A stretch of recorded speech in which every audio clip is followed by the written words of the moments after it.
Wala nang maraming paligoy-ligoy pa, diretso sa punto na. Maiksi lang ang komentaryo, pero diretso sa punto. Maraming kuro-kuro, may tiwali, may totoo. Dito, sa puntong diretso tayo. Punto, diretso. Talaga naman sa first day or sa day one, may nakaprepare yan na opening statements. Kapwa ang defense at saka yung prosecution ay may kanya-kanyang opening statements yan. Dito sa opening statement ni Congresswoman Beatrix Listro sa side ng prosecution, sabi niya, kung ang ordinaryong Pilipino ay pinapanagot, bakit hindi yung pinakamakapangyarihan na opisyal ng pamahalaan? Ito ang dahilan kung bakit mahalaga ang paglilitis na ito. So, ang naging pangunahing punto ng prosecution na ang impeachment trial ay pagpapanagot sa mga matataas na opisyal ng bayan, ng bansa. Si Sara Duterte ay ang ikalawa sa pinakamataas na opisyal ng bansa.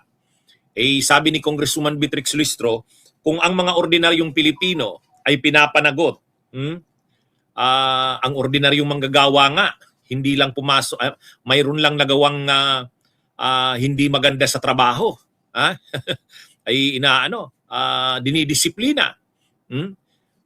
Yung pa kayang mga makapangyarihang opisyal ng bansa, lalo na Vice President. Ito namang si Attorney Sison, yung lead counsel ng defense, ang argumento niya naman, ang impeachment daw ay hindi dapat ginagamit para sa abuso.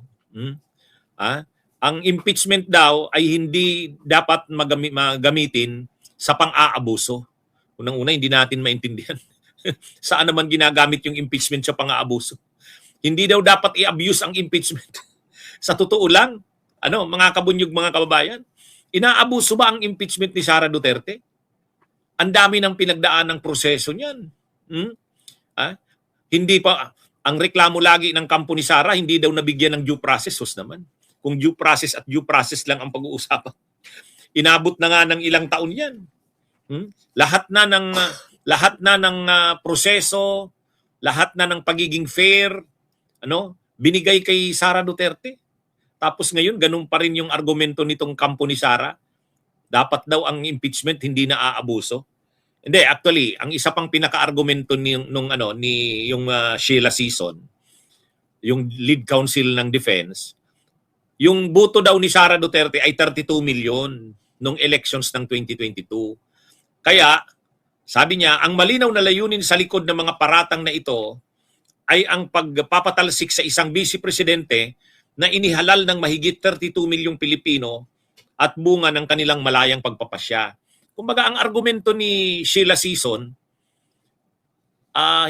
dapat makita na 32 million ang bumoto kay Sara, napakalaking boto daw. Tapos papatalsikin lang sa pamamagitan ng impeachment. Sa totoo lang. Ibig sabihin pala, kapag mataas ang boto mo, hindi ka na pwedeng i-impeach. Ibig sabihin, pag mataas ang ang boto mong nakuha, parang dapat hindi madali na ang pag-impeach sa'yo. Ganun pala yun. Katulad nung nangyari kay Erap. Anong nangyari kay Erap? Erap para sa mahirap. Grabe ang tiwala ng taong bayan. Yung mga mahihirap na paniwala ni Erap na siya ay para sa mahirap. Anong nangyari? Nung nakaupo na si Erap, ginawang kasino yung Malacanang. Doon nagiinuman hanggang mag-umaga. Mga sugal doon. Nawala na yung respeto sa Malacanang. Yung mga kaibigan niya, nagsusugal doon, nagiinuman. Aside pa diyan yung pagtanggap ng mga payula, pagtanggap ng witing payula, pagtanggap ng mga si Chavit Singson pa mismo ang whistleblower. Nagbunyag ng kung kaano kalaking pera ang binibigay nila kay Erap. Kaya sa sitwasyon na yun, dahil pala si Erap mabango sa tao, dahil pala si Erap mahal ng masa, dahil pala si Erap malaking boto ang nakuha, hindi na rin pala dapat i-impeach noon. Ganyan yung takbo ng nito . ng argumento nitong Sheila Season na ito.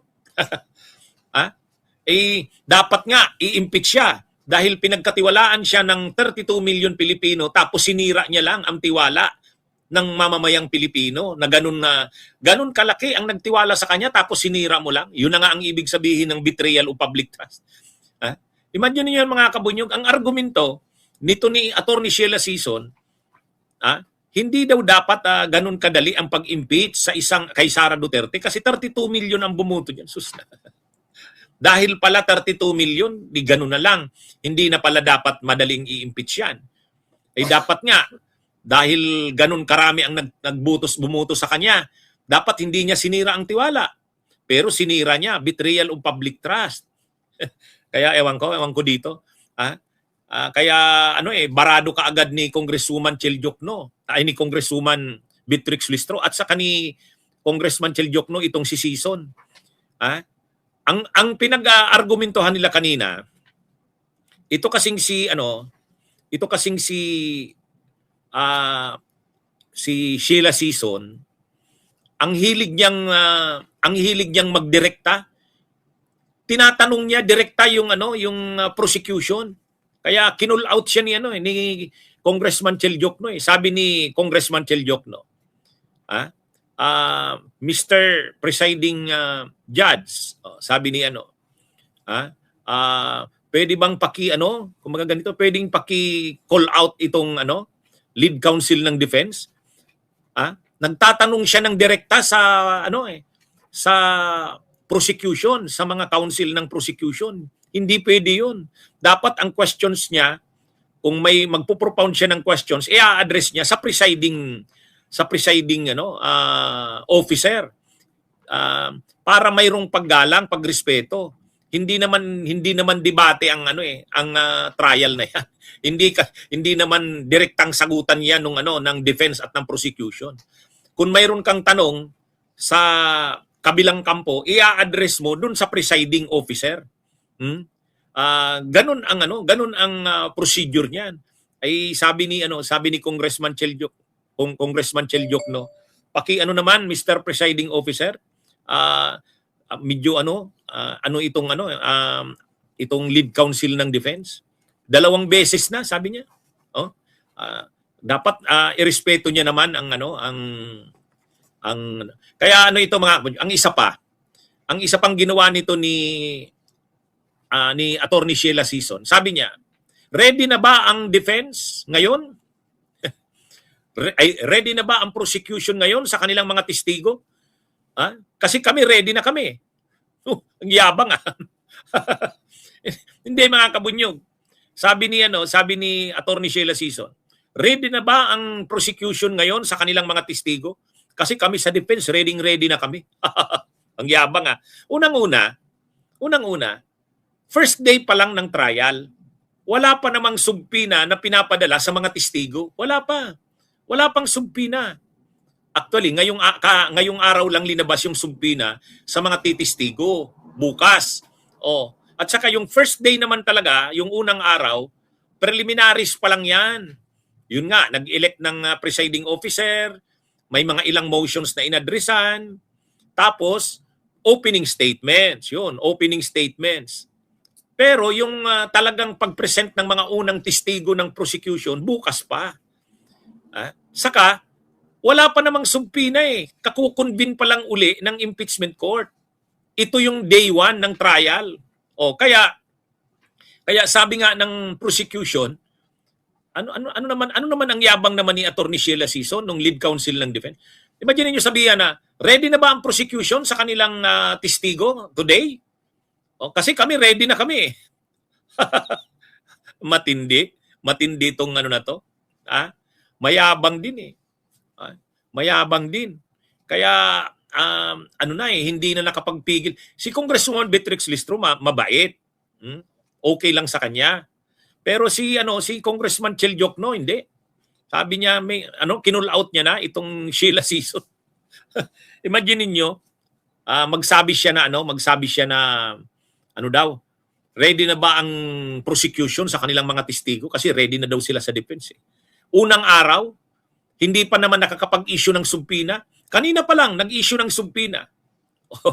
Anyway, ano yan, mga kabunyog, tingnan natin sa mga susunod na araw ang yabang. Mabuti na lang, mabait si Congresswoman Beatrix Listro eh. Ayan. Pero si Congressman Chel Diokno, hindi siya pinalampas. Mga kabunyog, mga kababayan. Bunyog, bunyog, halikan na kasama ka. Bunyog, kapag buklod ay may pag-asa. Luzon, Visayas, Mindanao, isa ang pananaw.